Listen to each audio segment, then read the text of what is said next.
নমস্কার বন্ধুরা, লুবনার রাসোইতে সবাইকে স্বাগত জানাই।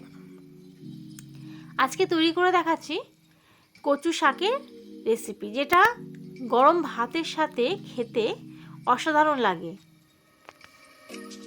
এটা আমি আজকে চিংড়ি দিয়ে করেছি।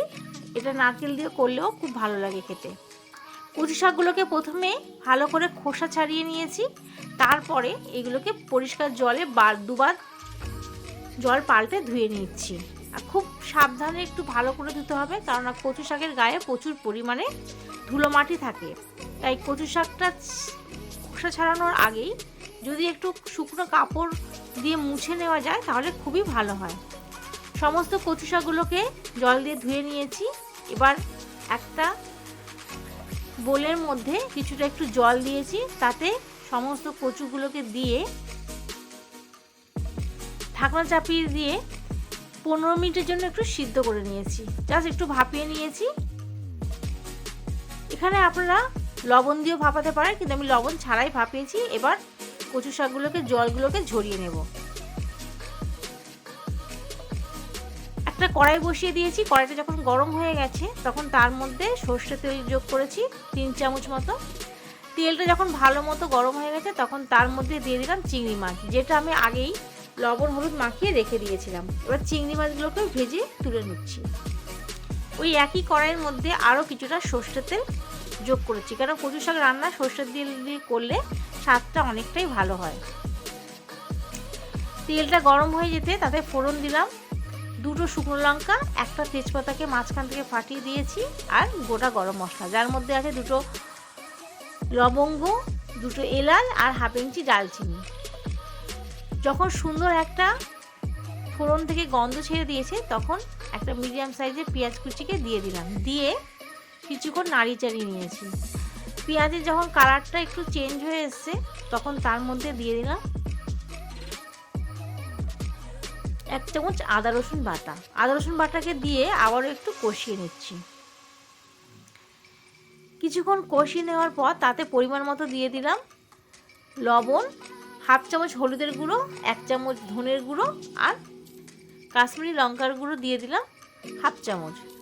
সমস্ত মশলাগুলোকে দিয়ে সামান্য একটু জল দিয়ে ভালো মতো নাড়ি চাড়িয়ে নেব, যাতে মশলাগুলো কোনো রকমভাবে পুড়ে না যায়। আর গ্যাসের ফ্লেমটা এখন আমি অবশ্যই লোতে রেখে দিয়েছি। মশলা 2 থেকে 3 মিনিট ভালো মতো কষিয়ে নিয়েছি। তারপরে তাতে দিয়ে দিলাম জল ঝরানো কচু শাক। সমস্ত কিছু মশলার মধ্যে দিয়ে ভালো করে কচু শাকগুলোকে কষিয়ে নিচ্ছি। আর একদম গ্যাসের ফ্লেমটা লোতে রেখেই কষাতে হবে, না হলে তলায় লেগে যাওয়ার সম্ভাবনা থাকে।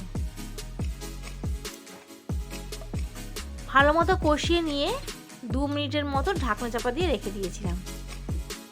2 মিনিট পর ঢাকনাটা খুলে ভালো করে এবার আরও কিছুক্ষণ কষিয়ে নেব।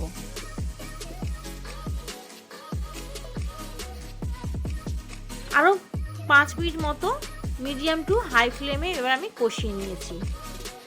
কষানো হয়ে গেছে, কচু শাকটা অনেকটাই অলমোস্ট তৈরি হয়ে গেছে। এবার তার মধ্যে দিয়ে দিলাম চেরা কাঁচা লঙ্কা আর ভেজে রাখা চিংড়ি মাছ। কাঁচা লঙ্কার পরিমাণটা যার স্বাদ অনুযায়ী দেবেন, কিন্তু খুব বেশি ঝাল দিলে এই রান্নাটা ভালো লাগে না। সব কিছুকে দিয়ে ভালো মতো 2 মিনিট নাড়াচাড়া করে আরও কিছুক্ষণের জন্য ঢাকনা চাপা দিয়ে রেখে দিয়েছিলাম।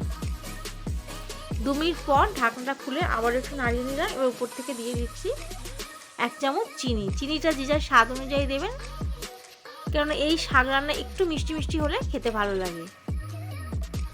উপর থেকে আরও দিয়ে দিচ্ছি 1 চামচ গরম মশলা গুঁড়ো।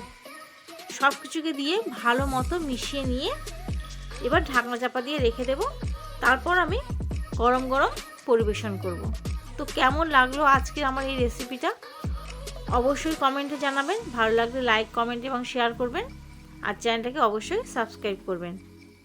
তৈরি করে নিলাম খুব সহজভাবে কচু শাক রান্নার রেসিপি। পুরনো আর নতুন বন্ধুদেরকে প্রণাম জানিয়ে আজকের ভিডিওটা শেষ করলাম।